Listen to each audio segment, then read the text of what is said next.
Expansion in shafts occurs when uneven heating or cooling creates a thermal bow. Hot zones expand, while cooler zones contract, forcing the shaft to curve. If engineers do not account for the rate of expansion during design, the shaft may elongate more than expected, introducing stress and even fracture risk. Signs of thermal expansion include unexpected vibration, unusual noises, elevated temperatures, or visible bending in the shaft. Thermal stress can also produce thermal cracks at points of high temperature gradients. These cracks typically form transverse to the direction of expansion or contraction. Monitoring temperature variations along the shaft will reveal thermal gradients and help identify uneven heating or cooling.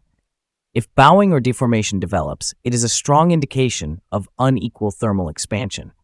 As a material heats or cools, it expands or contracts. When this occurs unevenly, internal stress develops. This is common in components exposed to rapid or extreme temperature changes. If not corrected, thermal stress can lead to warping, bowing, cracking, or even catastrophic structural failure. Stress corrosion cracking, SCC, may also occur when thermal stress combines with corrosive environments and tensile loading. SCC often manifests as branched intergranular cracking perpendicular to the shaft axis.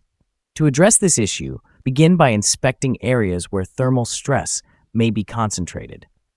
Use temperature monitoring to gather real-time heat distribution data.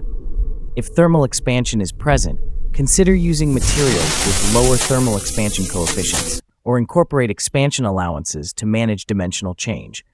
Always use controlled warm-up and cool-down procedures, and align or assemble parts once the machine reaches stable operating temperature.